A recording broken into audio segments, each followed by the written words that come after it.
And now a podcast entirely about transfers because there's absolutely nothing else to talk about. This is the ArsenalVision Post-Match Podcast. My name's Elliot, the Black Man Twitter Ganker. Hello, everybody, and welcome to our Deadline Day podcast where we will discuss only Deadline Day and transfers and nothing. Well, no, we can't do that, can we? We're going to talk about the Liverpool game, and we're going to talk about it, and I apologize for this in advance, in a rational way, where we analyze what actually happened on the pitch instead of responding exclusively to the narrative that was set by Sky Sports at full time. So I apologize in advance for that, but that's how we're going to talk about it. And really what you have is a low incident game. There's still plenty of interesting things to discuss, but we will do that.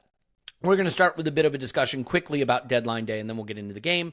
I will let you know that Jim Daly from the 5-Year Plan podcast, FYP, a really good Palace pod and a really good guest, over on Patreon tomorrow, he will give us the Palace perspective on Eberechi. We got our first look at him as an Arsenal player yesterday, and I think a lot of encouragement and things to be excited about there, but we're going to go deeper on him there. We'll have the One Club pod previewing the Arsenal women's season ahead with Clive and Tim.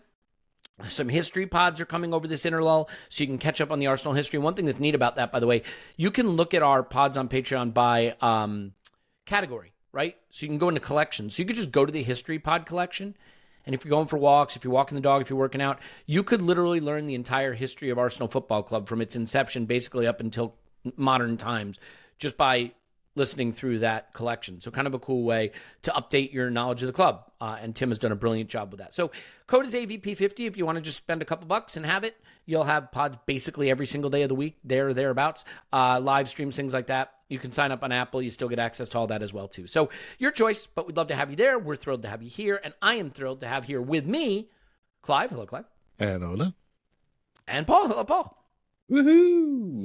Did our instant reaction yesterday. Tim was around for that. So if you want to catch the instant reaction, the more emotional reaction to the game, we always do that right at full time. But for now, we're going to discuss the game with a night to sleep on it. But first, we're just going to discuss Deadline Day very, very briefly. It looks like we are going to get Piero Hincapié. We did a scouting video of him. We've talked about him before, so you can listen to that. I don't think we need to go deep on that. Clive, I think the moves that matter to Arsenal, and we'll talk about the other big moves briefly, but are the outgoings. It doesn't look like we've been able to secure fees, particularly for a lot of players, but we are moving players out. Sambi and Fabio Vieira both look like they're headed out to the same club, which is kind of fun. Reece Nelson headed out to Brentford. Zinchenko looks like he's probably staying. These are all predictions that I think we kind of landed on before Deadline Day. But any thoughts on outgoings? And in addition to that, Kivior obviously will go if Hincapié comes the other way. And to so Porto, and that's where we get a little bit of money for that. And we don't know the numbers behind the other deals, the obligations, because we're doing an obligation. Sorry, we're doing an option for Hincapié, but that's one of those David Raya options. You know what I mean? When it's like, we're really going to go for it, but we'll have it as an option, so it's better in the accounting side of things. So, yeah, I mean, apart from Zinchenko, everything's added up perfectly, right? We got everyone out. The one with the biggest wages is still here, shock horror. At time of recording, Elliot, you never know what could happen. And he's obviously got his eyes set on a nice free transfer. But to be fair to him, of all the players that could go, I think he's the one that's most usable. You know, so, and I'll always say this, he has his faults, and I've highlighted many of them on this podcast. However, he can play football, and he's very technical, and he's a high-level player that just has weaknesses that have been uncovered the last couple of years. So you never know what can happen. We've already got 14 injuries already. You never know. We might need him. We might need him quite soon. He could have played when Marino played yesterday, couldn't he, Elliot? I mean, not to set you off, but yeah, it's turned out really, really good. Let's be honest. If we sat here in May and said we're going to bring in 8 new players and get almost every sale done, maybe not the greatest numbers, but one left, we'd say that's really, really good. Really good. Yeah. Yeah, I mean, look, there's going to be people who want to debate to death the fees we've secured or not secured for certain players, and I certainly understand that. Just in light of the incomings that we've managed to pull off, and Hincapié looks like there'll be one more that comes in, it's hard for me to be too animated about what we've secured in fees. You could certainly convince me that we haven't gotten the best fees possible, but I think it's also very much the case that when you're selling players on pretty solid wages who we desperately don't want, you are not in a position to get the best possible fee for those players. And players decide a lot of things around sales too, including where they want to go. Chelsea didn't really want to let Nico Jackson go after the Delap injury. They've sort of been forced to let him go, but they've gotten what looks like close to 70 million for him. So all's well that ends well over at the player trading factory that is Chelsea Football Club. Meanwhile, at Arsenal, we have built a hell of a squad that looks ready to compete on all fronts.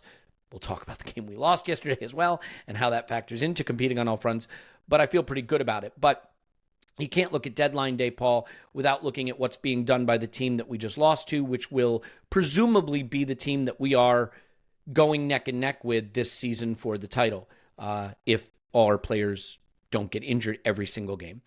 And they have done two bits of business that I think we kind of anticipated getting done, but it looks like they are done now and they're important. One is the signing of Mark Gyokeres, which I think was absolutely essential for them, and I was hoping they didn't get that one done because otherwise they'd be hinging their entire season on the fitness of a mid-30s Van Dijk and a injury-prone Konate. But they have gotten Gyokeres over the line, it looks like. And then there's Alexander Isak. Isak was the star player of the season last season, aside from Salah. Now they have both of them. And it's a big statement of intent. They spent a lot of money beefing up the attack, but they've left their midfield looking like one that maybe has some question marks. So how do these signings, in your mind, influence what looks to be, I think, a very, very tight competition between Arsenal and Liverpool for this the title this season? Yeah, well, they've now filled in the gaps and they look very, very strong.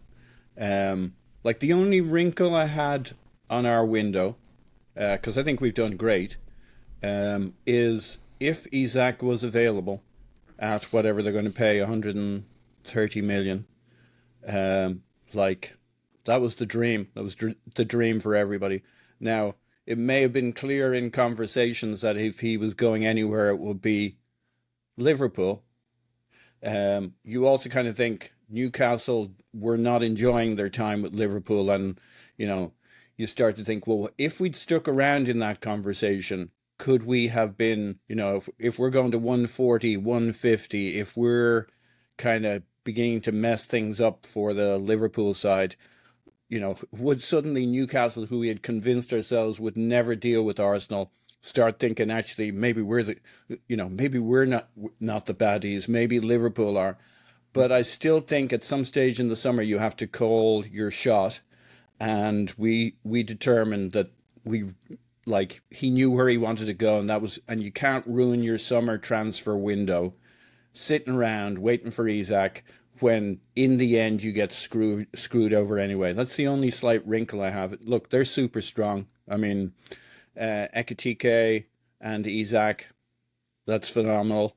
They've got good options just generally all over the pitch. As you said, maybe some question marks over midfield if there's enough depth there, but it's still pretty good. Yeah. And Gay does seem to, it's still kind of thin at the back there, but it depends. If they have our injury luck last season, they're in big, big trouble across their whole team.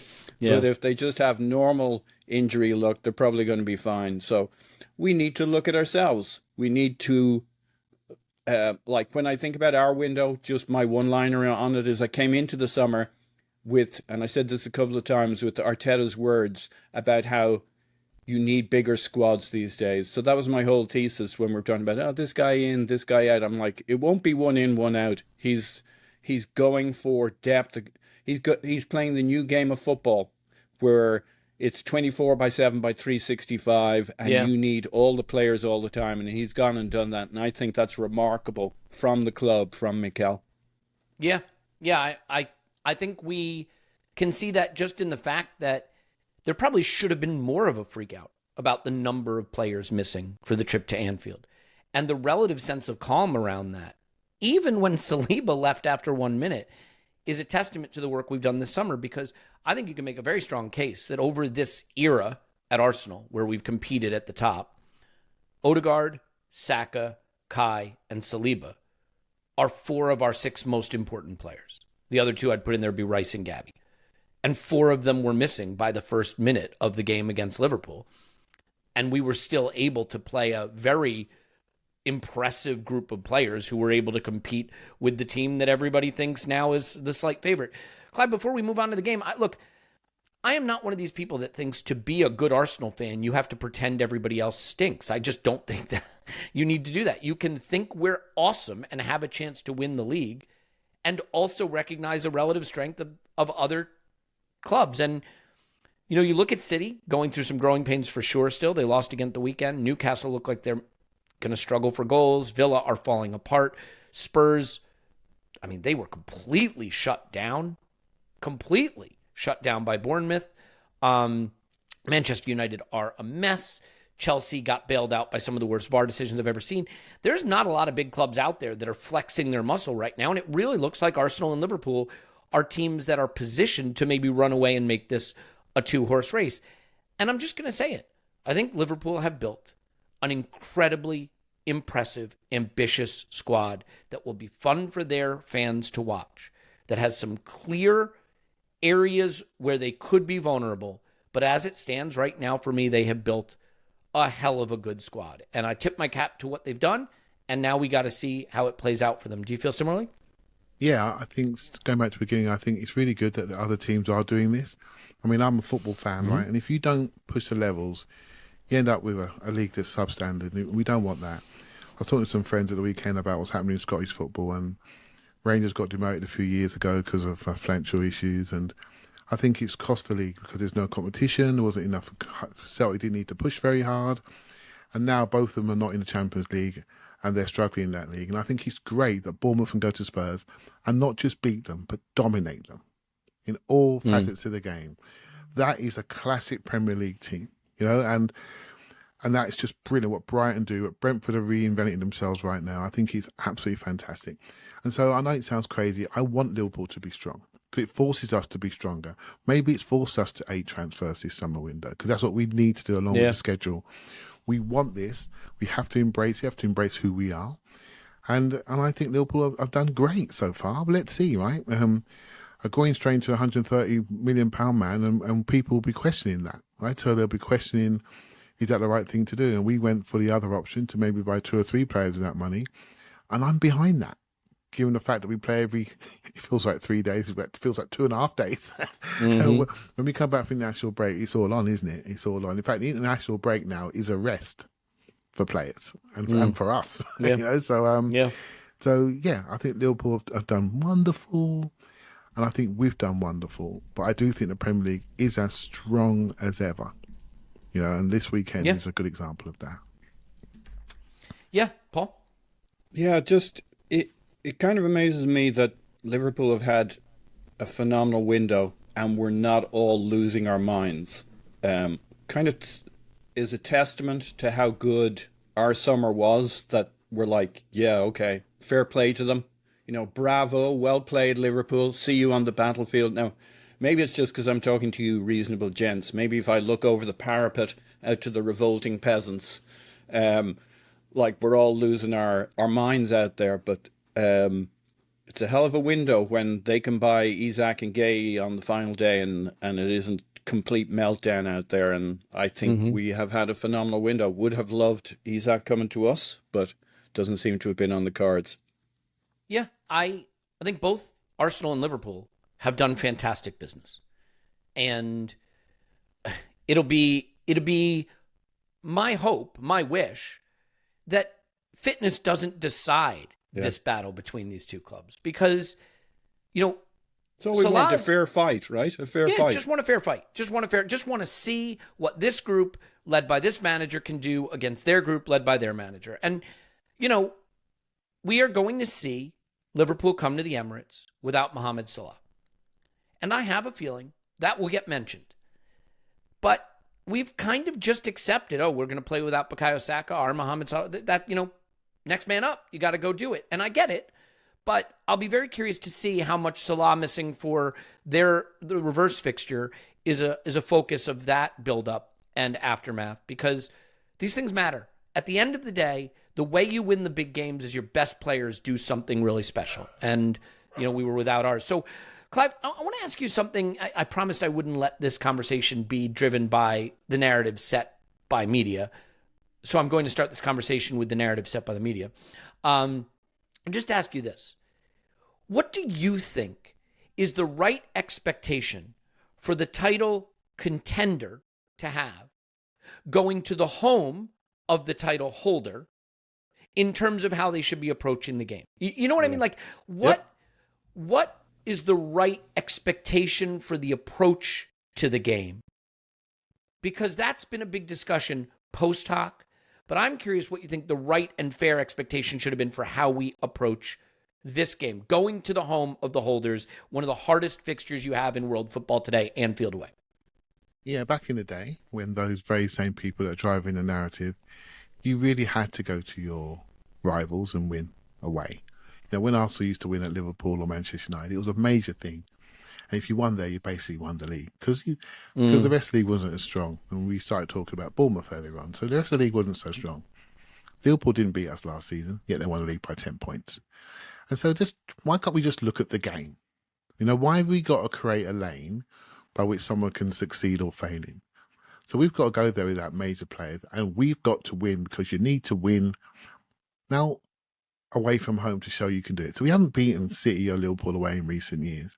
Not many other teams have done it, by the way, but we've got to do it. You know, so I find it frustrating, and we have to just throw that aside and look at what we're actually doing and look at what we could do better. You know, my feeling is I was really hopeful we would win. When Saliba went down, my heart fell a little bit.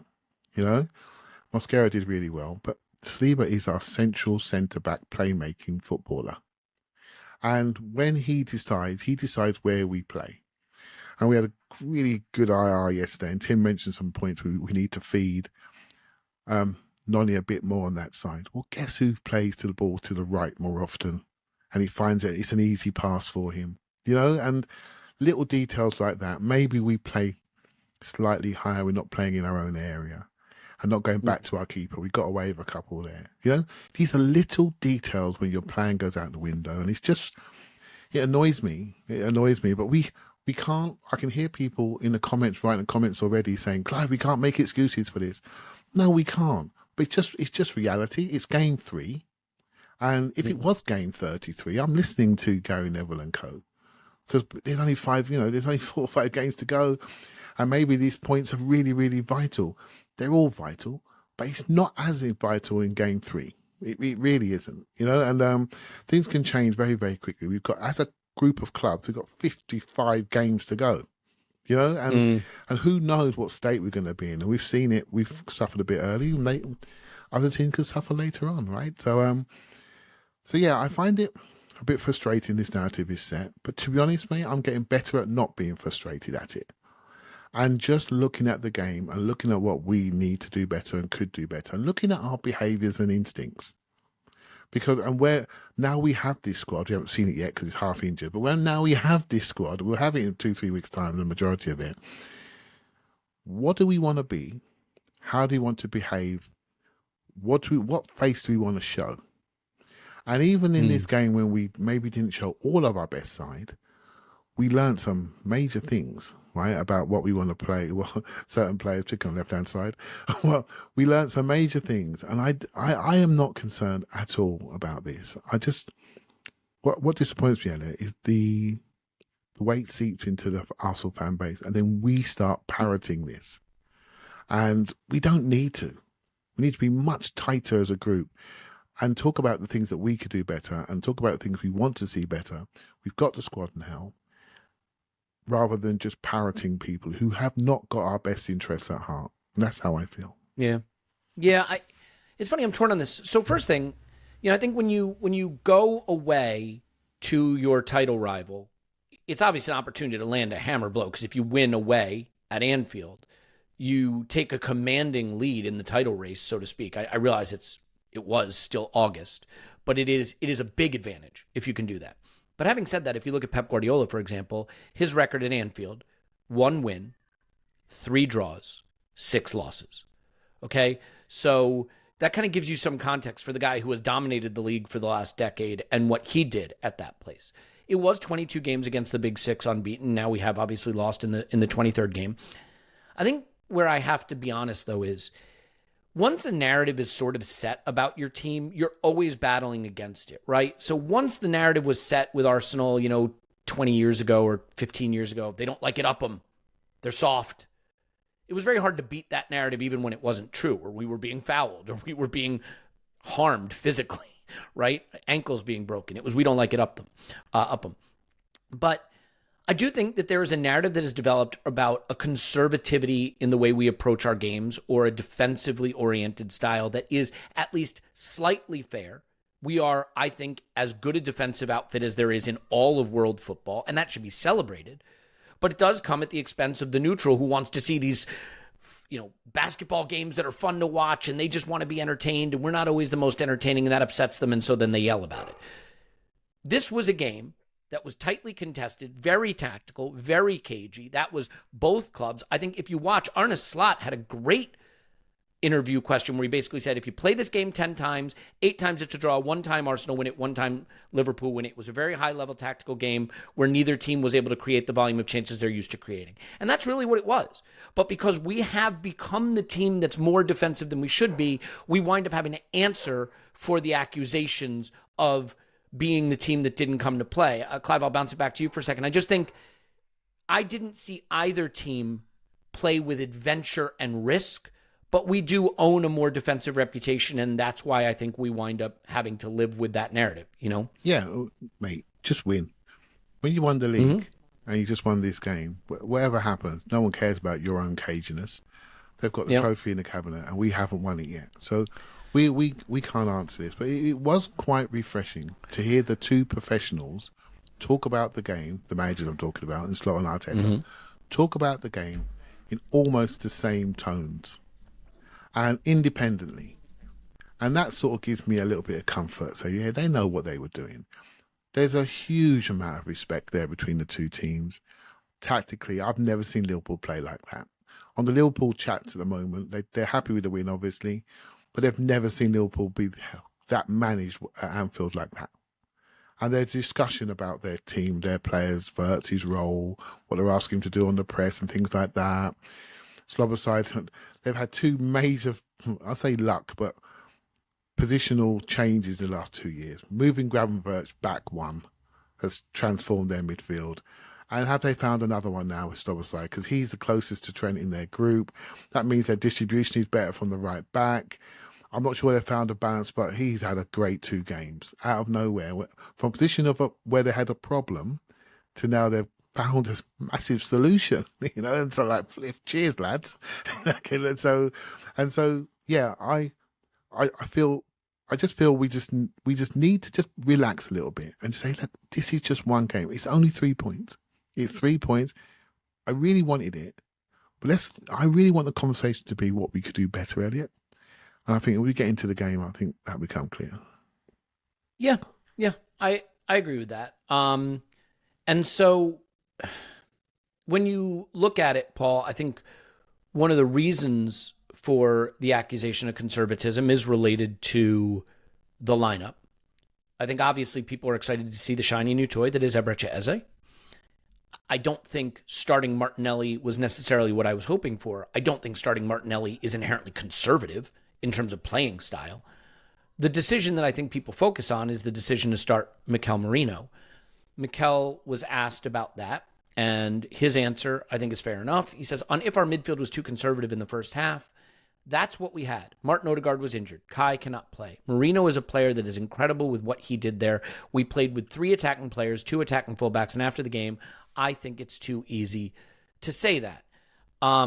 Mikel Merino has played for us in the Bernabeu. He's played for us against PSG. He's played in the semifinal of the Champions League. He's played in Euro finals. He has the experience of the big moment.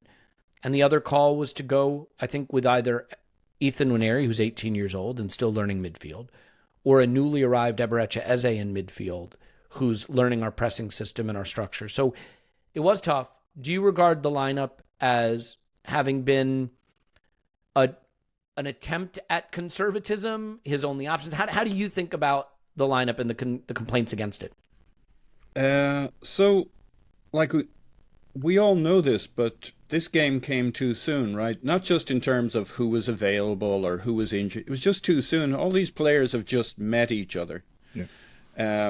And if this game happens in 3 weeks' time with exactly the same personnel and fitness levels, Arteta has different options that he has some confidence in. And I think I get the desire to play more attacking in this game. Also think that maybe Arteta was a bit surprised at how well our control worked. That's a really important point. Yeah, carry on, sorry. Mm-hmm. Yeah, you have a picture in your mind of how a game might go. I wouldn't be surprised if his idea of how this game might go with Mikel Merino in that area of the pitch is that we're causing more turnovers, that we're like creativity through disruption. And instead, we had so much control of the ball. I was kind of in awe of a team at Anfield, knocking it around the back. Like, we got into trouble one time, but it's... David Raya with his one every game. He's got to play it in to a midfielder who's under pressure. Yeah, he does it once a game. But what I've seen in this game is what I always thought Arteta ball was going to be like when we first got Arteta. I thought there was going to be a lot of this leaning in deep to playing out from the back. And we haven't really done that as a team particularly, not noticeably. But these players with Zubimendi, Rice, with obviously the plan having Saliba, having Calafiori moving into midfield, the movement around the place, the level of comfort these players had at Anfield doing that, and then totally killing Liverpool's ability to play to get... They did nothing in the first half. Mm-hmm. So you can absolutely critique anything you want here. I'm still impressed. Even if you'd preferred a different style, I'm impressed by what we did in the first half. Yeah. I think if you critique the game, for me, it comes into the bit we will talk about, which is 60 to 70 minutes. Yes. And you might want to do something different to what we did in the first half. But like to me, he played the cards he had. We had a strong defense. We had a top-level goalkeeper. We had a top-level, deeper midfield. And then everything in the front was like, damned if you do, damned if you don't. Eze has only just joined the squad. Is he fully fit? You want Nwaneri. I've yet to see him in the last 6 months put in a performance that makes me think he should be starting at Liverpool. People say he played well in particular. Yeah. People say he did well against Leeds. I mean, he did well against Leeds in the second half when the game was wide open and they were beaten. Why was Martha Stewart sent to prison, Elliot? You'll know this. I was going to say tax evasion or insider trading. It was insider trading. That's it, yeah. Mm-hmm. Which is knowing stuff that the rest of us don't. You know who's an insider trader? Mikel Arteta. Yeah, exactly. He's in training with these guys. I'm sure if he was seeing performances and fitness levels that Eze and Nwaneri were lighting it up, guess what? They'd be playing at Anfield. Well, yeah, and I think we're going to come to a big section of discussing sort of the timing of the subs and what happened in the 60 to 70-minute range. And Mikel spoke about it, by the way, in his post-match comments. But I do want to say one quick thing on conservatism. When I think of a conservative team, when I think of Arsenal being conservative, you know what I think of? 35% of the ball, 2 banks of 4, in front of our goalkeeper, sitting deep, defending deep, kicking long. What surprised me, I saw the lineup and I thought we're going to have 35% possession, we're going to kick long. We had half of the ball in the first half. We had 50% possession in the first half. We outshot them 6-2. They had no shots on target. They had 0.09 XG to our 0.31. I'm not saying that we blew them away with some masterclass of attacking football, but I don't think it was inherently conservative. And that's why I find the analysis a little bit strange. Clive, I think we should just quickly touch on the Saliba thing, just briefly. He is our first option for building up. Losing him after 4 minutes, I wonder if that also informs the lateness of the subs later, because you only get 3 sub windows, right? You can sub 5 players, but you only get 3 sub windows, especially if you don't use halftime. So that makes a big change. But boy, oh boy, Mascara coming in, a 21-year-old center back with no Premier League experience, and he was absolutely foot perfect. And I think he deserves huge credit. Obviously, we lost an important part of our passing structure, but Mascara was sensational, you know? Yeah, he is. He was, for a kid to go into Anfield and be the central centre-back in the way we play and play like he did. But as I said earlier, I think it did cost us a little bit on the ball, but to come out of there with him not being run by anybody, not losing any sort of jewels that looked exposed to me, was really, really good.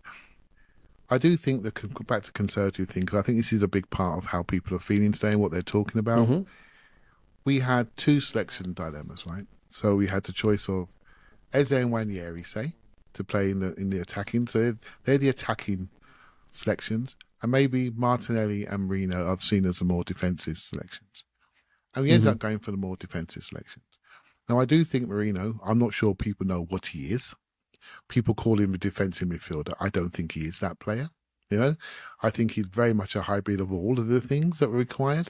I think Mikel sees him as far more of an attacking player. So in his mind, that was a good selection. Also, Liverpool's left centre-back is their key distributor. Like our right centre-back is ours, and he wasn't able to play. And so we're not going to stick an 18-year-old Ethan Nwaneri next to Van Dijk and go and press him off the ball when Ethan Nwaneri's game is an on-the-ball game, which I think Mikel thought is going to be an off-the-ball game in the first phase. He wanted to manage Liverpool's fast start, because every time you go to Anfield, you've got to hold on to your teeth, they're going to blow them out of your mouth, right? And that's what generally happens. But Liverpool paid us the utmost respect. It turned out we had an on-the-ball game. So because we had an on-the-ball game, we're looking around the pitch saying, oh, we could have played Eze, he could have played Ethan. Because an on-the-ball game, did we really maximise the on-the-ball period of this football match? We probably didn't, because we never expect it. I don't think I've ever seen Liverpool pay us that much respect, ever. I can't even think back. Honestly, I can't think back to when that happened. So that caught us out a little bit. So the moments that we had were fleeting, in the wide areas in particular. So I think, I said yesterday in the IR, we had the wrong tyres on at the wrong time. But this is why I want to go back to instinct. Offensive instinct and urgency. When it was there, is the urgency there to be defined by what we do in attack rather than control? Now, I know we have people down. Just give me that kid with number 7 on his back, and we're having a different conversation today. I'm convinced of it. So we were down. But in us, in our hearts, right, in us, just go into your deep soul now as you love your football club. Do we think like this when the moment was there? And did we have the quality to execute? And there are not very many moments in this game for either side. That's why we can remember them all right now. And we didn't quite have that. We didn't recognise, for me, when we had people rocking in the wide areas enough. We didn't quite do it. And so we have those regrets without really having a major big moment in our minds. But we just feel, oh, Liverpool weren't quite at it. They respect us. Could we have done a bit more? You know, and that's the feeling that we get. And we haven't really got a massive big chance to talk about. Do you see what I mean? But neither have they. I think understanding what these top 6 games are is very important. There are games and there are top 6 games. In fact, it's not even top 6 anymore. It could be a top 4. You know, when it really, where everybody knows who they are, they respect each other. And we just happen to be at that top table now. Yeah. And we haven't been yet. This is like a moment of graduation. The Anfield was quiet until about minute 60. Absolutely quiet. We haven't done this before. In the context of this game, the result, we have to wear it, Elliot. We have to wear it. You have to take it on the chin. We're the new Stoke City. We have to take it on the chin, because until you win, you have to take this rubbish. You know, and but within this, I really feel there's a moment of graduation for this team, but a team that was depleted. And I can't wait to see us at a more fuller level, particularly offensively. That's where the major misses were, right? The ability to power up in those offensive areas would have been so significant in this game. We weren't able to. One thing that is kind of a low-key issue with this game, and it's not worth big analysis, but I'll at least mention it. We took more outswinging corners this game than we took last season. And I think that's where we really missed Odegaard and Saka starting. We had 8 corners in this game, and they all seemed to wind up going on the right-hand side, and Rice had to take them as outswingers. And not that the delivery was particularly bad, but we don't take outswinging corners. We never did last season either. We took them all outswinging from the right side in this game. And I think if we have one of our left footers to put in swinging corners there, I do think Liverpool can be beaten off set pieces, as we've seen. And we just didn't really get a chance to leverage those corner kicks as much as we could have. And I realize no one wants to hear about corner kicks because that's the very allegations we're trying to beat a little bit, but those are chances to score a goal against Liverpool. I do think you made a really important point there, Clive, too, which is simply the extent to which there's frustration with our attacking output in this game is probably very strongly linked to what people have seen from Liverpool prior to this. But I think Liverpool played a different game as well. You know, Arsenal, right? Yeah. Look at Man United did against us. They played out of their skin. Yeah. These big clubs are not going to let us rock up and run about them and go up and down the pitch. No. Are you joking? They're going to bring it. Gyokeres and Konate they've been shocking but they half turned up in this game. We nearly broke their legs, but they turned up, right? So they're not going to allow this. This is what big boy football is.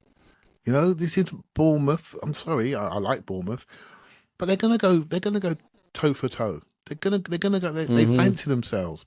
They're not going to give us 2 goals. You must be joking. Yeah. You know, it's not going to happen. Well, and so, Paul, I mean, look, you can only talk about this game so long without getting to where I think the real issue is. I don't know that I think the strategy or tactics were wrong. Do you want us to go to Anfield and play basketball, and if you lose 3-1, everyone can say at least you had a go? I don't know that that's any better. But they had a midfielder playing right back.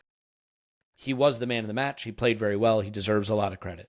But he was not properly tested by our left winger. And that left winger makes a hell of a lot of money and has been given a very big contract to be a star player for Arsenal, and it's not going well for him right now, and that's Gabriel Martinelli. I think you can be critical without sticking the boot in. I don't think you have to be aggressive about the way you critique a player, but I think it is fair to say that he looks bereft of some of the quality that he once had, and in particular, the immediacy and decisiveness of what he does in the last third seems gone. The one that really just kicked off the game for me with the performance he had was in the 10th minute, when we had a really good counterattack. He's got the chance to play in Gyokeres. He doesn't play in Gyokeres. He runs it out for a goal kick. And there were a lot of shots of Gabriel Martinelli putting a thumb up to someone who had given him a good ball that he did nothing with. And it was getting pretty frustrating. So I think we have to at least discuss that performance. And it's pretty hard to watch. I thought it was a big issue for us in a part of the pitch where we should have had a major advantage. Yeah, it's quite a limitation. Again, if you're facing up against Arsenal and you got the whiteboard out, the one area you're not super concerned about is that left-hand side. You can control what comes down our left-hand side fairly easily these days. We'll remember the times we used to marvel at Martinelli's tricks and savvy with the ball, and Tim was talking about how he played street football in Brazil, and Martinelli, he had these different things he could do, and his game has become quite reductive. It's gone from, there was a time him and Saka were like going toe for toe as these young prodigies coming in, and they were at 2.5D level, and Saka went on to 3D and now 4D and now Smellerama. And like on the other side, you got Martinelli went from 2.5D to 2D. He's really become one-dimensional in how he's playing. He's just kind of bereft of confidence, belief. I don't know what's going on there. Like, I do think there's merit to depends on who you're around to connect and stuff. But when your game's really strong, when you really believe in yourself, it doesn't have to be this left 8 and this full back for you. That wasn't what we said about him when he was really hitting it. It's a vulnerability for us now. And I'd like to think that maybe Eze coming in and maybe carrying that load for a while gives Martinelli a little bit of a breather, some new ideas as well about how to play the position, and he can become more of a role player for us from the 60, 70 minute on, come on and be a factor that the opposition hasn't seen for the first 70 minutes. But at the moment, it's like he's out of ideas and we're out of ideas to give him ideas. Yeah.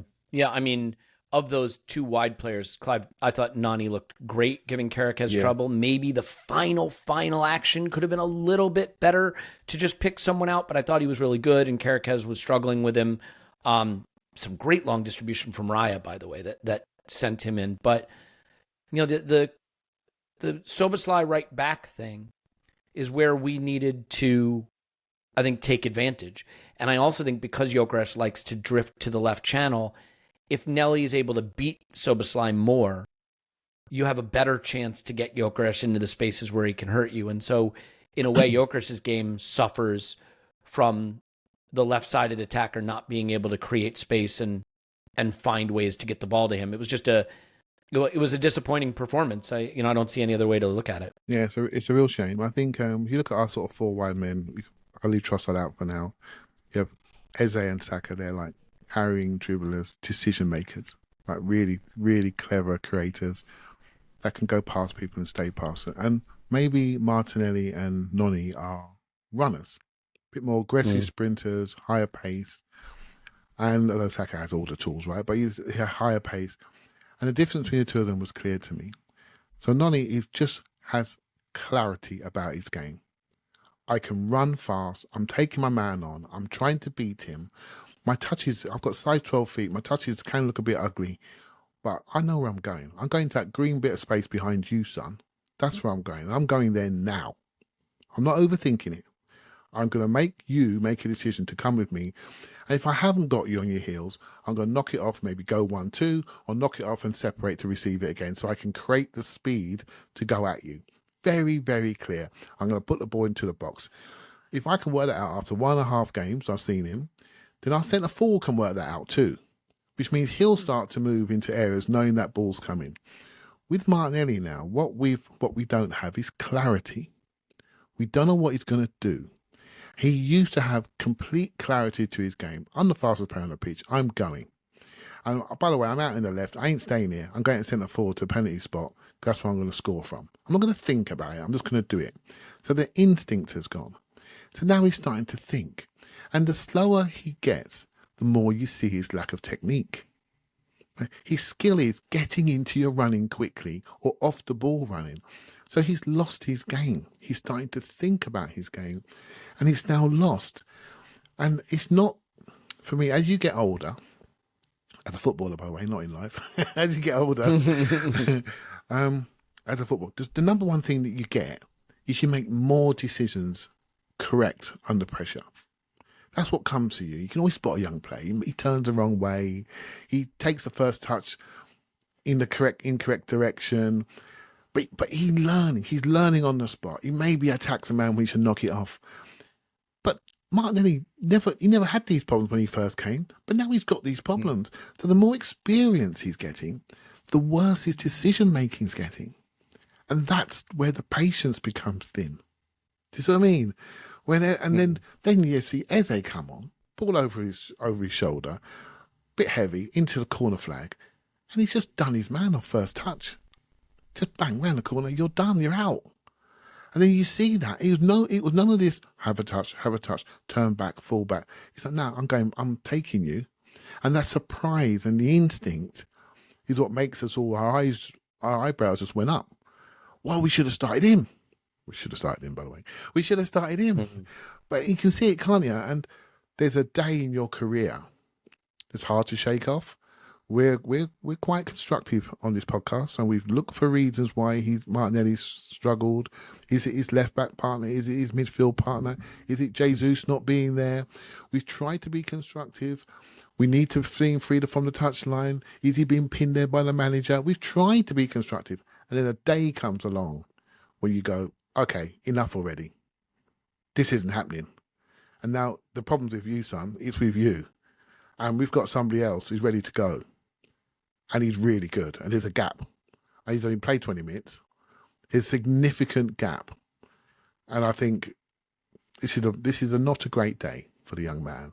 And hopefully he may find his confidence being more of a substitute, an impact player that can be far more sprinty and stretchy late in games, or hopefully it's controlled, and he may find his confidence in that phase of the game, which will lead him to be more regular starter when we need him, because we've got 120 games to go, so we're going to need him. So we got to find his confidence in some way. Yeah, it is the case that I think big games like this are rarely won decisively anymore. We're very good. When was the last time you saw Arsenal well beaten? I can't think of a time Arsenal have been well beaten. We're never well beaten, right? It's more a case of do we try enough to really beat down the opposition? But so I do think in these big cagey tactical games against the best sides, it is a moment of magic that decides it. Mikel Arteta said it in his post-match comments. I thought it was brilliant. He said it was a carefully, closely contested game where nobody was giving anything away, and it was either going to be won by a mistake or a moment of magic. And it was a moment of magic, and they had it. I do agree that those tend to be the things that decide these games, and we needed a moment of magic from somewhere. And I just think, unfortunately, our front three, Nani, who played very well, Gyokeres, who worked hard but didn't have much opportunity, and Martinelli, who had a chance to be that guy, isolated against a midfielder, 1v1 in a couple of situations, could not find the right final action. And we just did not have that moment of magic. And so a big question, I think, out of this game, more than the lineup for me, is responding to the game starting to turn on the hour mark and the timing of substitutions and our ability to really go for it. I think we should talk about that and the Gyokeres performance. The Max Dowman substitution is certainly an interesting talking point rather than maybe using Ethan. I think there's a couple of bits and pieces to tease out of the game that are really where it might have turned. So let's make sure that we tell you how to watch geo-locked videos, and then we'll talk about all those topics, because I wouldn't want you to not know. Look, right now, you may be listening to this podcast having said, I missed all the really fun deadline day stuff because all the videos that I wanted to watch were geo-locked. Well, all you need is NordVPN, and if you have NordVPN, nothing is geo-locked because you can browse wherever you want to browse, right? It's that simple. You can browse in the country where that video is not geo-locked. You can also watch streaming services that are not available in your area. You can sign up for streaming services in other nations where they actually cost less than in your home nation. Not to mention that NordVPN also gives you threat protection, because we know as football supporters, we sometimes stream games on sites that could sometimes have stuff on it that you don't want on your computer. So Nord protects you from that. It's an app. You put it on any device you have. You click where you want to browse and boom, you're there. It also gets really high ratings for its speed, so you don't have to worry about it downgrading your internet speed. Give it a try.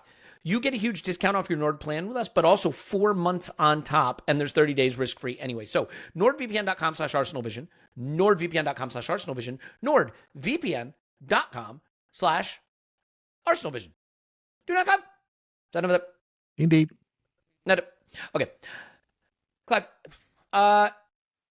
the Gyokeres thing is an interesting one, because I think there's such meme and troll culture right now that it's hard to distinguish actual analysis from just trolling. If you look at this game, I mean, Ekitike and Gyokeres are two of the big money striker signings that moved. Now, obviously, an even bigger striker signing has gone to Liverpool, but it's kind of interesting, right? Because it's Sesko, it's Ekitike, and Gyokeres. Those were the three that came into the league. Which one should we get? Which is the right one? Well, Sesko is taken the 10th penalty against Grimsby Town, and he's behind Xerxes as the third option at striker, so it's not going great for him. Ekitike is on 2 goals, as is Gyokeres, but in this game, Ekitike completed 2 passes, had 19 touches, and 1 in the opposing penalty area. Gyokeres completed 4 passes, had 17 touches, and 2 in the opposition penalty area. They were well marshaled by good defenders in a game that was tactical and there wasn't a lot of space. I don't know that I need to overthink it, because I don't know that there were things I would have liked him to do much better in this game, but maybe you see it differently. Yeah, I think, no, I don't. I do think Liverpool respected his speed, though, and they dropped off. Their line, I can almost hear Scott checking. Their line was a bit deeper to me. I checked every positions, and they looked a bit deeper, and I think it helped us control the game, because I think we could threaten their back line with speed. I think Kai comes towards us a bit more. I think that compresses us. I think it makes a bit more of a collision game, where I felt this was a bit more of a passive game, because I think we had threat on the last line with Noni and Gyokeres, and they had to respect it. They knew we spin down the sides. They watched the Leeds games too. They knew he'd spin down the left side. They had Martinelli there. They had to respect the speed. And so they just dropped off a couple of yards. And that has knock-on effects, right? So I don't think he had a good on-the-ball game, but I do think his game, I'll say good on-the-ball game. He wasn't game free with centre forward, as you've highlighted, Elliot. So, yeah. And I do think I have to retune my mind into recognising this is a 20-touch guy maximum. Do you see what I mean? And he's not going to be creating too many things for other people. He's a player that we need to play towards, and he needs to move a lot. What did surprise me, I watched the Leeds game, and it surprised me that he covered the most kilometres of anybody in our team in that game. But in this game, a week later, I'm thinking, crikey, mate, I can't wait till you get fit. If you're doing that when you're not fit. A week later, I don't think he looked quite as fit, if that makes sense. I didn't think, I thought, and I watched the Leeds game, and I've seen it live, and I've seen it on camera, and I didn't think he looked quite as fit, So yeah, maybe that's just us working him before he gets up to fitness. We'll see the benefit down the road. But I felt he looked a little bit more sluggish in this game and not so confident in the one-on-ones. Canate and Van Dijk are massive, right? 6'4", 6'5", they're massive. I think he had one challenge where I thought, you've got to sort of done a little bit there. But the rest of the time, it was just pretty passive stuff. How can I buy a foul to give my team a rest? How can I buy a foul to get us out of the pitch? He made a dart in run into the box for a late, I think Nwaneri cross late on in the game. I thought that's where you need to be. That's a good positive sign. What I like about him, Elliot, is he's not a kid, basically. When I'm looking at Sesko, he looks like a child. Learning about top-level football. This guy needs to learn about the Premier League football, but he's a man, right? So, but if Kai Havertz was fit, he'd be the impact guy at the moment. He'd be the guy coming on to stretch teams late on that have been pushed about by Kai a little bit. That probably was the plan. Now we have to watch him get fit in front of us, learn in front of us, starting all the big games. Our first 6 games are huge, big grounds, Man City, Newcastle, United, Liverpool, big opponents, Forest in there, and Leeds is the weakest one, which we've already seen off, right? So big opponents, and we're going to have to watch it and learn. So average day at the office, and there'll be more of them. If he doesn't score, I can see us toing and throwing with him. He scored a goal. What a great game. He hasn't scored. Let's look at how many touches he had, and that's how we're going to judge him, which I think is a bit unfair. But he's given us the structure that we need. And with Eze coming in, that ability to stretch will allow Eze, Saka and Odegaard room to play. And that could be something we haven't really seen before. Yeah. I don't want to do the thing where we draw conclusions about players every performance, right? And just get pulled from pillar to post. I think we are still learning how to use Gyokeres. He's still learning the league. There's some adaptation time. I don't think this was a particularly good game for him. It wasn't a good game for Ekitike. This was a CAGEY tactical game where the teams largely shut each other's threats down. If this was your first time ever watching Mohamed Salah, you'd be like, oh, that guy's a star player, really? Right? Well, yeah, he is. He was just well handled. And by the way, credit to Calafiori, because I was worried about Calafiori starting. I was even thinking, should Timber move over? Timber, by the way, what a player he is. But Calafiori did all the running, did all the carrying, did all the going forward, did all the coming back. A little ropey at times. He had one moment on Salah where he took the ball off him with his back to Salah in the box. He had gotten turned completely around, but he recovered it. But by and large, if you can marshal Salah, you deserve credit, and I think he does.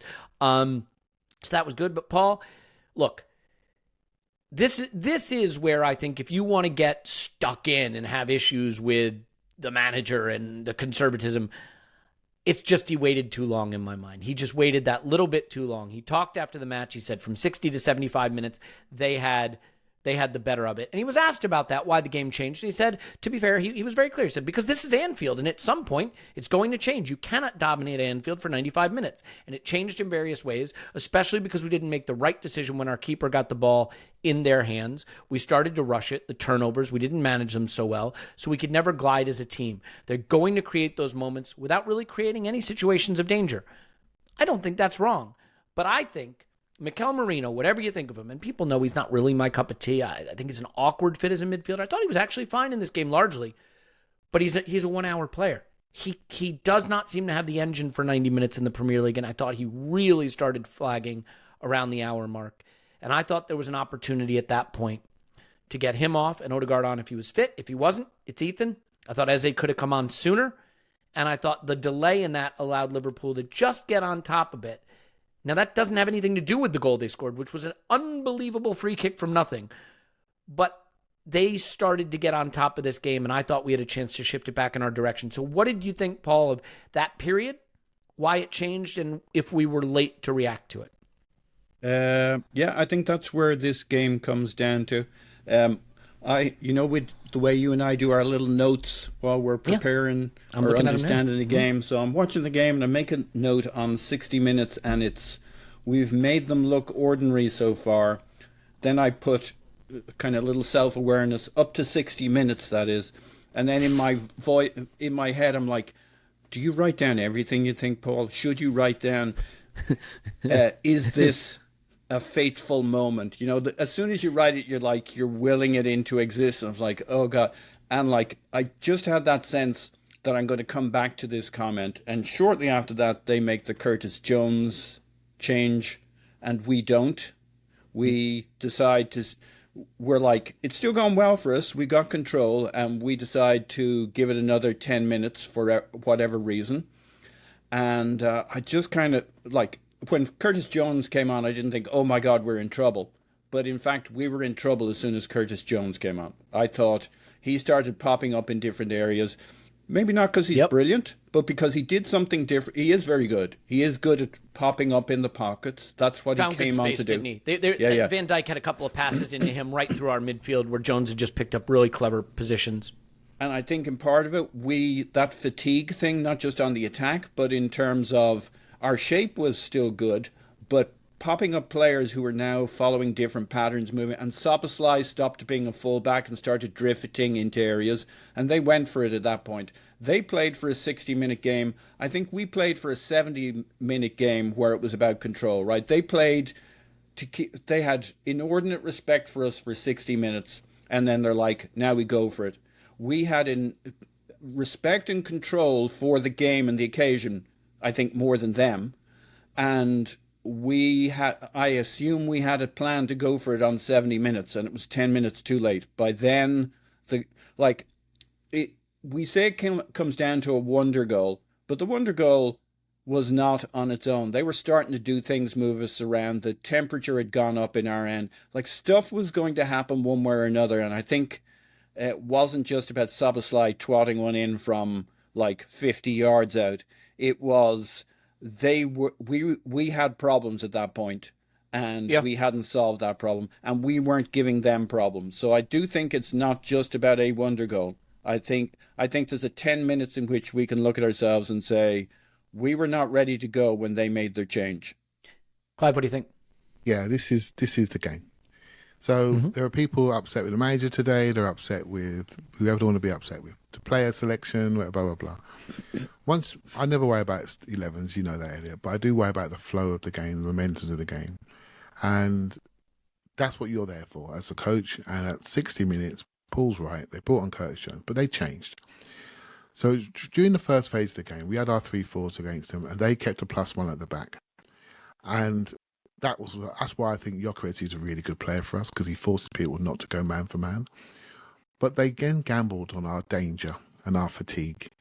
And they went man for man at the back. And Szoboszlai moved into midfield. Konate moved out towards Martinelli. And that tells you what they thought about him. They said, don't worry about this +1 anymore. We can take these lot later on in the game. And Curtis Jones went onto the right-hand side of our midfield in almost like a V, and then just started popping into a fatiguing Zubimendi and a fatiguing Timber into those spaces. And suddenly the ball's going into midfielders that weren't there before, and they were turning around and playing the ball forward. At no point did we let them turn around and just play through us, right? At no point were we letting Van Dijk just pass the ball through. Why? Because Marino was fatiguing, Zubimendi was fatiguing, Timber was fatiguing, and Martinelli was not even a threat. Say just, we'll just go 1-1 with him. Do you see what I mean? And so they overloaded us a little bit. They didn't do anything with it, but we all felt the change in temperature. And then we all got the Anfield scary vibes go through us. And this is the moment where I said yesterday, get your keeper to sit down. Let's have a chat. Yeah. Now, if they've gone man for man at the back, we got to say, they don't rate us anymore at the back there. At that moment, we have to bring on Eze at that moment quickly. Yeah.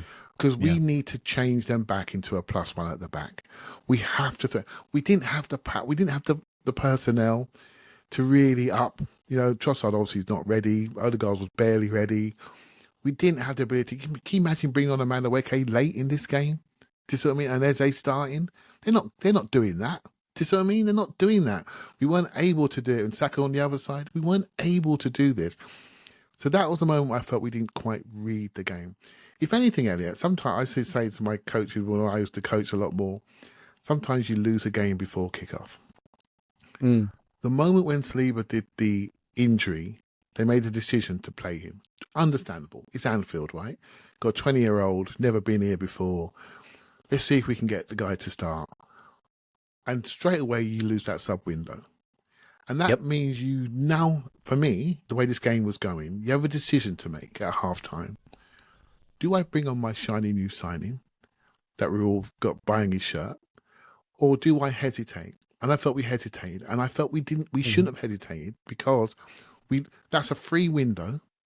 And then we maintain control and we give them things to think about. That was it for me. And so sometimes the unplanned Saliba omission, although Mascara, it's not his fault, he was fantastic and what a player we have got. But that unplanned substitution forced us to hesitate and save our changes for late in games. Now, you've got to sit and you've got to react. Slot is good at reacting.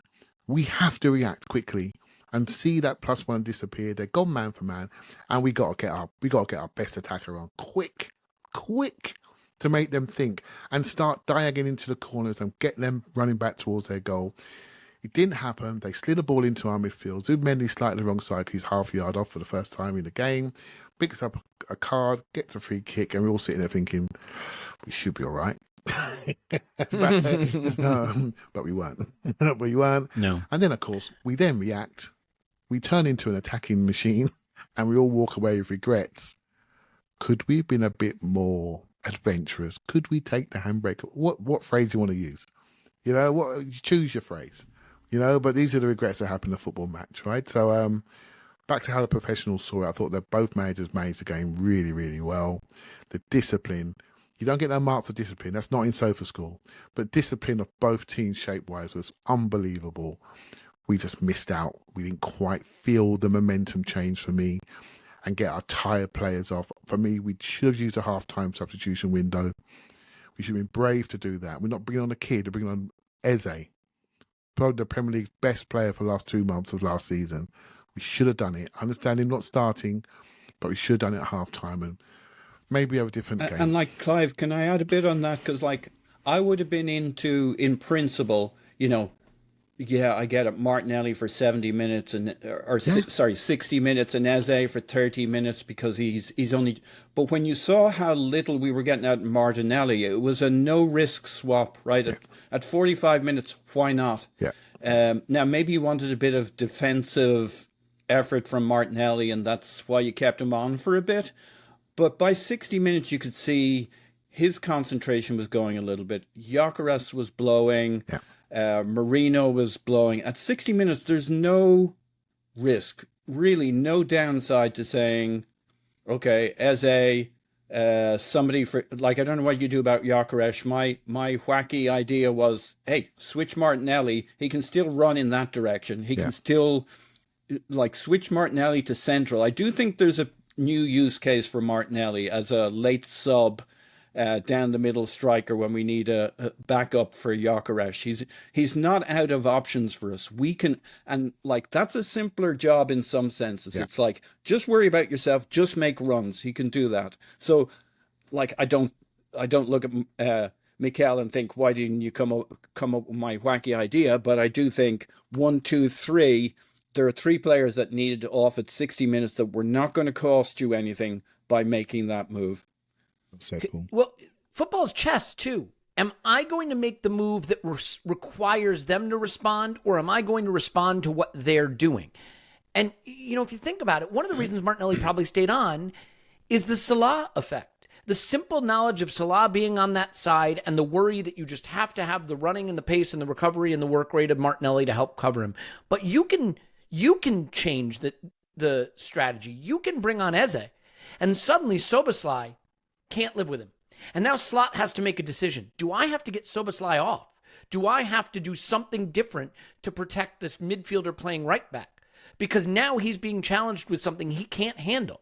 And suddenly maybe Szoboszlai isn't on to win the game with a free kick. Or they're dropping a player in to help. And now suddenly the whole game has shifted again.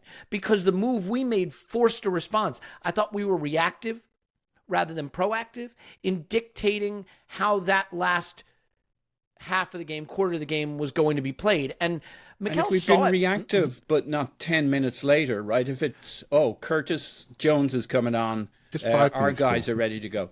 Yeah. 5 minutes will be fine.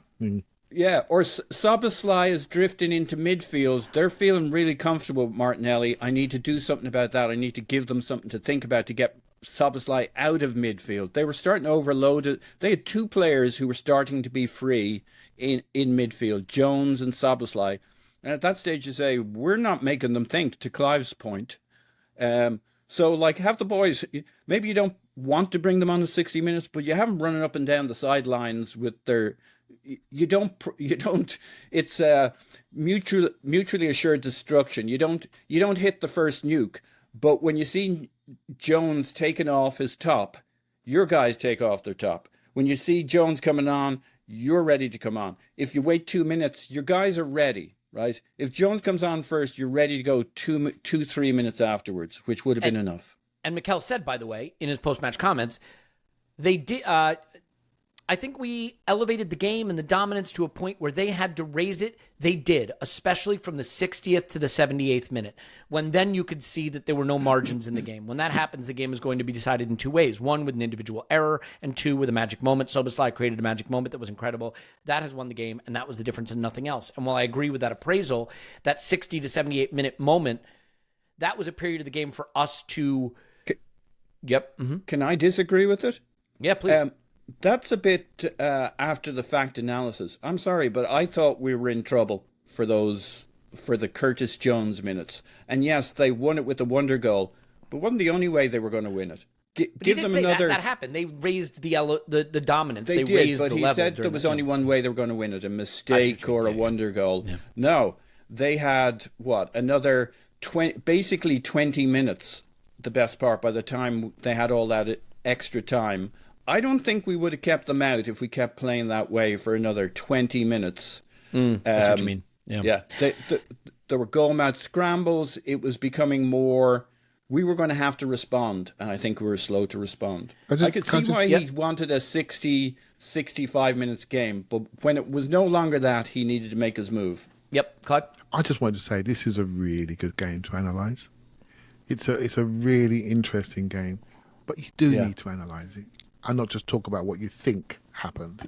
Do you know what I mean? Mm-hmm. And what we thought we did. It needs to be analysed. It's a high level game. I don't think all the quality was there. Some of the first touches and passes were a little bit off. Mm. I described it as nervy on the EIR, and I got a clip in the comments. But really, you could say I just felt two teams that were desperate to not lose it a little bit. It felt like, but also play well. But not jump out of our holes and overpress. It wasn't a hostile game, was it, pressing-wise? You know, we speak about it. I think it's much more a cautious game, you know, making sure we control certain areas of the pitch. For me, when you have those sort of games, you just got to work out where the dopes are and you got to play them. You got to overfeed them, mate. Feed them till they're flipping full up. And I don't think we worked out that the wide areas. I don't think we were clear enough in our planning in wide areas. I just don't think we were. I think we were happy just to play. And now we're going to get critiqued because we played, you know. But really, we controlled. But actually, mate, over there, you got a midfielder. And over the other side, you got 2'2" Gyokeres. He's having a struggle up. Just how about simplify it and start doing it a bit more. That's the regrets I have, really. We didn't quite feed where we had our strength. We played in areas where our best players were, but actually we wanted to get it out of there into the wide areas and really get them running backwards. Paul, quickly. Yeah, look, Had we had a joined-up attack, if Mikel had gone into this game thinking he had a joined-up attack but we had Madueke, who's played 10 minutes for us on the right. He looked very bright, but 10 minutes on the right before this game. Martinelli not in form. Gyokeres, who still looks pretty heavy on his legs. Mikel Merino, who can do a job, but is not an attacking left or right 8. And you have Declan Rice, who's going to have to stay back a bit because Calafiori is going to... his 4 players up front were not a joined-up attack, and he knew that. So he didn't go gangbusters at Anfield. Had he got a joined-up attack that he's seen in the last couple of games and he knows he's ready to go, I think we go for it. So I know there are people listening to this, hearing our critique saying, that's why you got to go for it. No, you got to look at what you got. We had a strong defence, a strong lower midfield, and a non-joined-up attack. But when you get to 60 or 70 minutes, that doesn't matter so much. It's starting to become a bit more basketball. We were sitting deep anyway. We got the game maybe we wanted, the counter-attack game. So bring on your counter-attack player and players. Clive? No, it's really good, Paul. And I think another thing we did really well in the game, we dropped Rice and Zubmed into the back line to create overloads there for us. So that gave us dropping control. In and out alternately. Exactly. That bit was really good. We really controlled that bit of it. The first time I saw that, Paul, was the Bilbao friendly, and I saw it. I went, oh my gosh, this is great. Double pivot. Rice is doing the old Shaka thing into left back, and Calafiori's on. I'm thinking, oh man, this is wonderful. Yep. And they're worried about Calafiori. So what did they do? They went man for man and they gambled. But it's just frustrating. We did a lot of things right, and no one's going to remember it. I'll tell you what, the coaches remember it. And the analysts out there going to get their analyst pieces out and the tactical pieces out. They're going to remember it because they knew what they watched. So don't worry about. There's lots I like about this game. Don't worry about it, mate. See, it's rubbish. So this is what's upsetting, right? There was a time we beat Liverpool a few years back. Maybe it was during COVID. It was early on in Mikel being here. We beat Liverpool, and they asked him about it. He said, "We're miles behind him. We're miles off it. We have a long way to go to catch up to them." That was after a win. Because we basically turtle shelled the whole game, got battered, and hit them on the counter. 2 mistakes. Yeah. And where we are now, we can tactically and talent-wise compete on any ground with any team. The shame of it is that this isn't being described as a really interesting chess match tactically between 2 teams that played incredibly elite tactical football, and one single moment of brilliance decided it, between teams that were able to nullify each other through their excellent quality. Because you know what? Being able to nullify Arsenal, and this is what Slot said, neither Arsenal nor Liverpool created the number of chances they're used to creating because the other team played so well. Bravo, Arne. Bravo. Great comment. You're right. This was excellent football played between two excellent teams. Big boy football. Yes. And to your point, Paul, you know what? There's a world where Mikel Arteta can start Bukayo Saka, Martin Odegaard, and Kai Havertz, and he plays it a little differently. Right? There's a world where he gets to do that because there was a moment of brilliance that decided this game. You know who usually delivers our moment of brilliance? It's that guy Bukayo Saka who's got a hamstring injury. And I'm not using it as an excuse. I'm saying these games, when they're this tight and this tactical, it takes something out of the top drawer. And maybe the frustration on the subs is Martinelli wasn't going to give you something out of the top drawer in this game. That much was clear. But you know who could have? Eze. And I want to touch on his contribution. We got 2 more things we got to touch on. His contribution, the late Max Dowman sub. But quickly, Clive, any critique of Raya on their goal?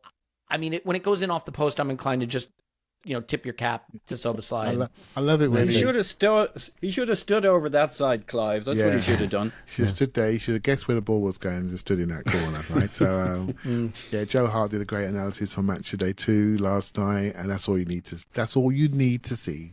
Just go find that. I can't beat it. Raya is fast. He's quick. He had to make sure he could see the ball. Once he could see the ball, he gambled a bit. He even gambled outside. And he still couldn't get it, mate. In off the post. What do you do? It was a very good goal. I saw some people critiquing his height, which he has no control over that. I can speak from experience. But I will say, when he made himself really tall? Salah got to the byline once and tried to chip a toe poke across. Yeah. And Raya got really big to get a hand up.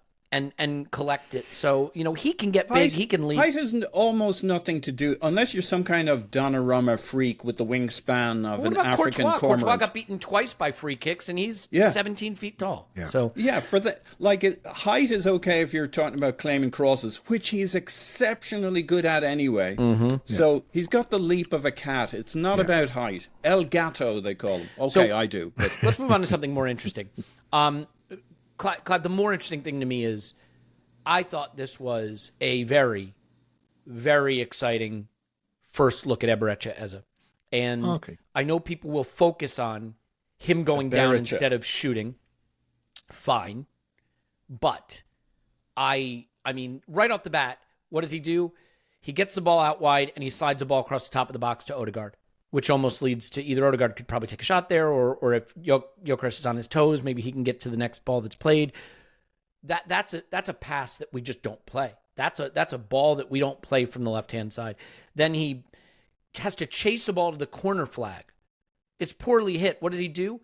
He beats his man dead, right? Just touches past, I think it was Soboslai, and beats him to the byline. He gets inside another time, goes down, maybe shouldn't have. Okay, fine.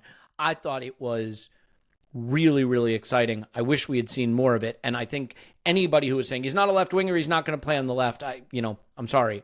I think he can do just fine there. So your thoughts on that cameo? Yeah. Well, you've said it all, really. I think there's only three things he did, right? So what else can I say, right? So I think, I love the pass across the edge of the area because we just don't play it. And it's just brilliant. And he's a fantastic football player that's ready to play this level of football. And I felt for him a little bit, actually.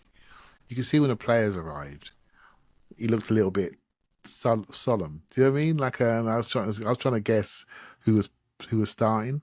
And I felt for him. I'd like to see him start. I sort of understand the caution, but then I don't. Because this is a message maybe to Mikel. You've built this great house. You've built it. You have these tools. Mate, don't be afraid, mate. These boys can play. This is game 3. If he gets run about a bit and we can't defend certain spaces, then we learn, right? But what could we have done in attack? And my view was on the 2 decisions to make, just go 1 defensive, 1 attacking. And rather than 2 more defensive. Do you see what I mean? And I think the game plan was what Paul said earlier. I think it was to maybe take the last 20 minutes and add our attackers and go and take it. But we did bring them on, but we didn't quite make it. Right? So I don't think we changed enough because we were fatiguing other areas. And so we left the sub on the table, and that's a bit of a shame, right? Because Ethan and Miles were probably sitting there today, probably spewing a little bit, thinking, I'd like to go on that pitch. It's a bad day for the 18-year-olds because one or both of them could have maybe been used, right? So Eze just opens it all up. And Elliot, I wonder if he is the missing player. I've just seen Tim release a story about a new player coming in the women's team as we are recording. And there was a player that came into the women's team last year called Mariana Caldenti, and she changed the whole team with her creativity and what she could do. And I'm wondering if Eze is going to be that for us because he has got the stuff, mate. He understands the game. He understands how to manipulate people, drift past people, drift into areas where they don't want you to be. He goes into that area. What I found about Martinelli recently, he goes into the area where the defenders want you to go. Whereas Eze goes in the spaces where the defenders don't want you to go. And I think that's really important. That's a complete difference in IQ and understanding of the offensive side of the game. I cannot wait to see him embedded in this team. I cannot wait to see him with Saka in the same team. We got some great days ahead. It doesn't feel like it right now, but it will be, and it's going to be brilliant. Yeah. I'm so excited by him. I know people are frustrated he didn't shoot when he got in. That ball kind of ricochets. He turns. He gets in the box. I've watched it 100 times. It's on his right foot. I feel like he chooses to go down instead of shooting. It's not what I want to see. It's what I do see. I think he's a little unsettled by the contact. I don't mean it as a penalty. I'm not saying it's a penalty. I'm just saying I think the contact influences. A bit. I think he felt it was probably bigger, so he made the decision. Well, actually, stay on your feet, don't have a shot. But hey, look. Yeah. Look, it's a shame. And I mean, he should shoot there. Like, what do you want me to say? But Paul, I mean, I think still just the difference in his ability to bring some technical quality to that position and create problems for Liverpool that weren't there before was very encouraging. Are you frustrated by that moment where he doesn't shoot? What do you think of the overall performance? I was a bit frustrated because, like, it was there. It was right there. He'd done the thing. He was through. You there, go for it. So it does, like, maybe this is a bit narrative-y, but it kind of makes me think, I get why he didn't start, right? I don't get why he didn't come on at 45 minutes or 60 minutes, but, like, it would have actually given him a little time to settle before the big moment. Okay, things play out differently if they start differently. Good point. But, like, it was a big day for him and a big occasion and a big moment. I can see why the manager starts the team he started. I totally get it. By 45 minutes or 60 minutes, that's where I diverge with Mikel's approach. But I can see why, given that your ace card is Calafiori coming into midfield and causing chaos. Maybe it didn't happen as often as he wanted it to happen. Why you would have Martinelli, why you would have Rice doing what they did in that game to provide some cover, to provide the legs. Martinelli knows the drill, Eze doesn't. I get why you play the first 45 minutes or 60 minutes like that. We saw from Eze what he can give in the attacking end, but he wasn't asked to do 70 minutes of covering for Calafiori, who I thought would have more trouble than he had. Again, it's all after the facts. Calafiori did really well. He did a lot better than I thought he was going to do. He had Rice there, he had Martinelli there. Maybe that's, what might it have been like because what's Liverpool's game? Van Dijk to Salah. And we managed to stop that. And how did we manage to stop that? Mikel Merino worked his socks off. He knew the plan. He was disciplined. Rice, Martinelli to some degree know the formula, and we kept them kind of quiet. So I get it. I get the Eze thing, why he came on later. He should have just come on earlier. But maybe he showed the occasion and the move and the nerves in that moment, because there's one thing you do, you go at them. He anticipated the penalty more than the pullback that he got, and it was the easy way out, right? The easy way is, I got a penalty.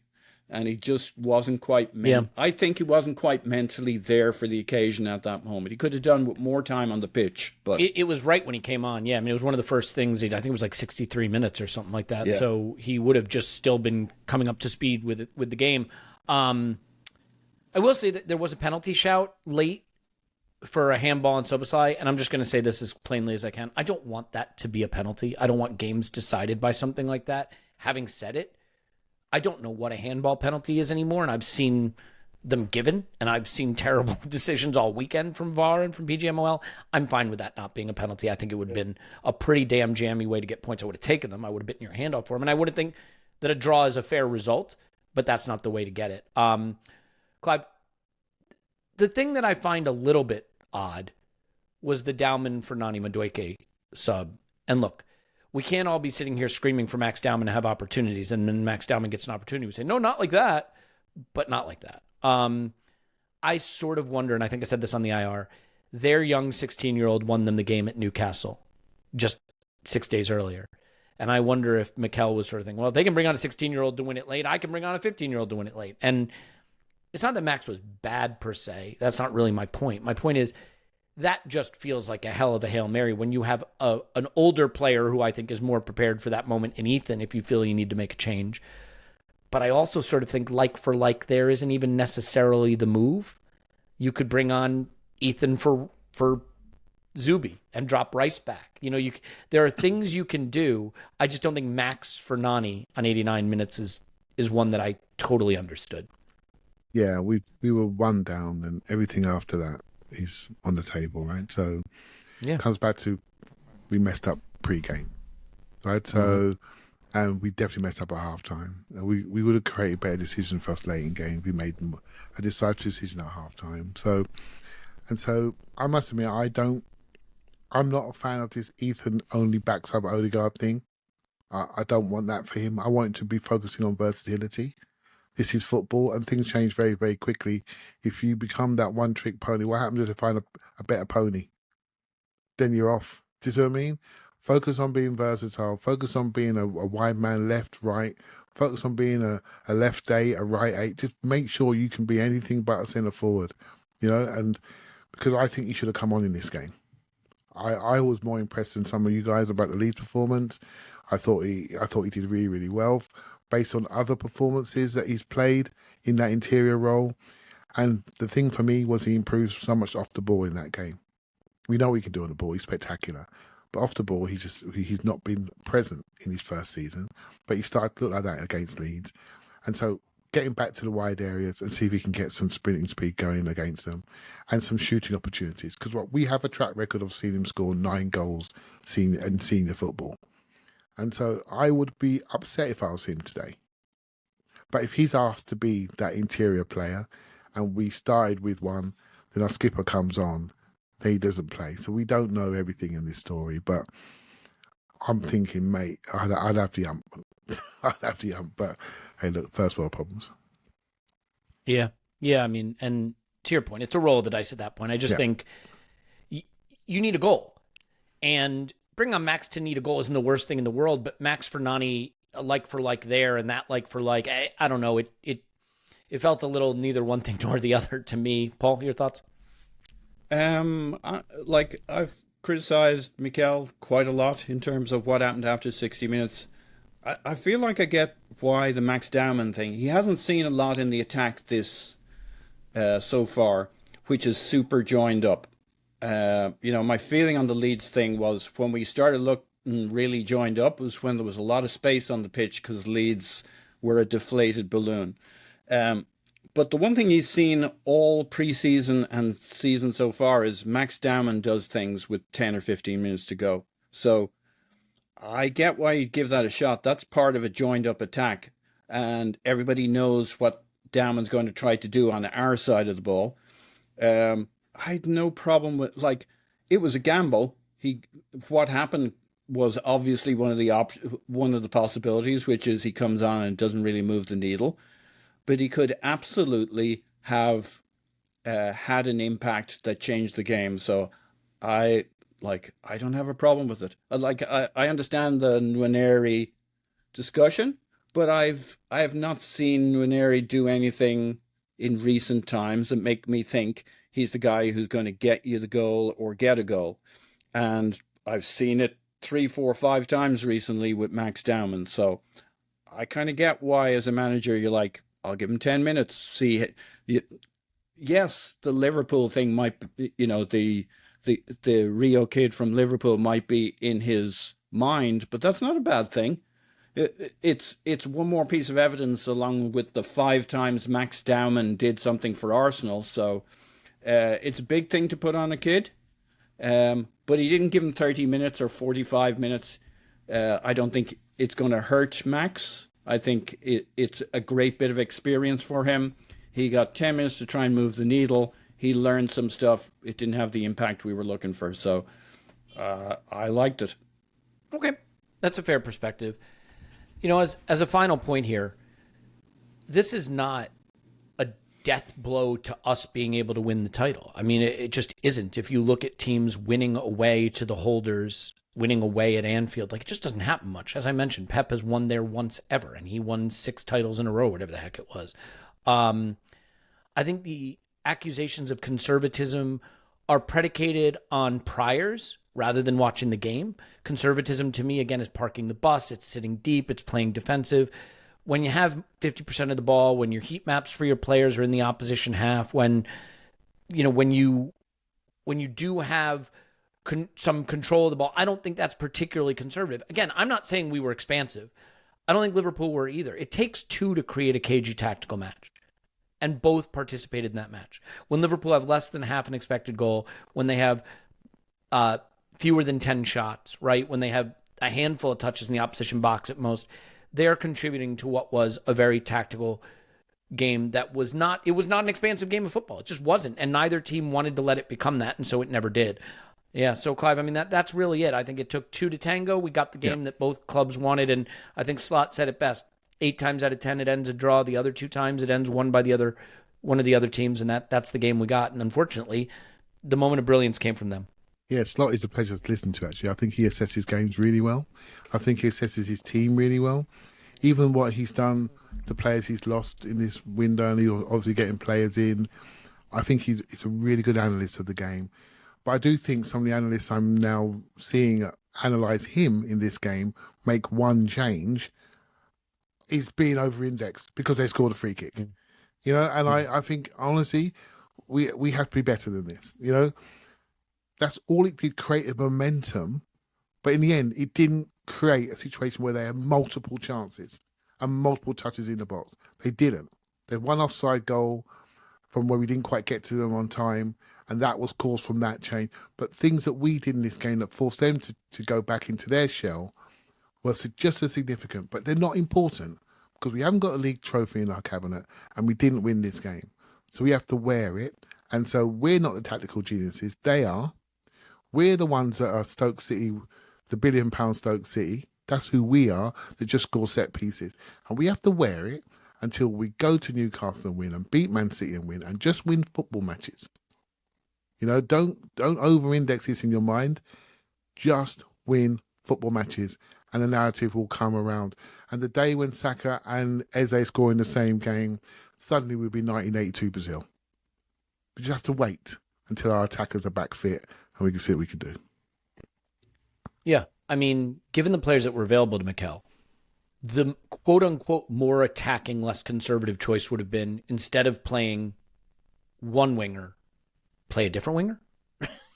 then it would have been expansive. Then it would have been aggressive. I mean, like, it just, you're splitting hairs. I think Mikel Arteta has to look at this team and realize it's a very, very, very good team that's very, very hard to beat. But if he wants to go that next step and win these big things, he's just going to have to turn the dial that ever bit slightly towards taking some risk that he may feel uncomfortable taking to get extra goals. I don't think you want to be in situations where every big game is a 0.5 XG to 0.5 XG game at the margins and you hope the margins tilt your way. Because football's crazy, and sometimes 0.5 XG to 0.5 XG ends 3-0. You know what I mean? Sometimes it doesn't. I mean, I can't tell you how many times I've seen Manchester City have 7 XG and Spurs have 0.1, and Spurs have taken all 3 points. So it's just, you know, you have to tilt that dial a little more attacking. But overall, good game, 2 good teams. They got the moment, and it's completely changed how everybody analyzes it. For me, I still see it as these 2 teams going down to the wire, contesting the title. Liverpool have put themselves in a very, very good position with the final bit of business they've done. But I'll end on this. There's just no world where we're going to win a title or a Champions League if we are consistently playing without Gabriel that's not the one. Without Bukayo Saka or William Saliba or Martin Odegaard or Kai Havertz all season long. Like, we're going to have to get fit. We're going to have Bukayo Saka lining up on the right for us. You can't replace that talent. Nani Madueke was great. You can't replace Bukayo Saka. You can't replace William Saliba. Mascara was sensational. But again, if we're going to achieve anything, that's got to get solved. So let's hope after the international break that does, because I don't want to see any more big games where we're analyzing what we saw on the pitch, but in the back of our mind wondering what we might have seen had the star talent been out there. So I just want that to stop. So there'll be a lot more chance to analyze this. We're going to have the special guest pod on Eberechi as a tomorrow, history pods, one club pod, and lots of stuff all throughout the interlull. So if you want to come join us for that, please do. Otherwise, just join us here. We're struggling to, I think, make more of a game that maybe is less of a game. You know what I mean? So let's not do that too much. Paul, I really appreciate your thoughts on this. Thanks for being here. Woohoo! Clive, thanks, man. Thank you very much. Yeah, we'll definitely. I got to be honest. I'm still very, very excited about this season. I still think it's going to be a lot of fun. We still have a lot of quality. I love the squad we have. I'm not going to get too down about this particular result. I'm still really excited. We got some big games on the other side of the interlull too, so it'll be very interesting. All right, we'll leave it there. My name's Elliot Smith. Thanks so much. We love you, and we will talk to you after Arsenal 10. 4-0.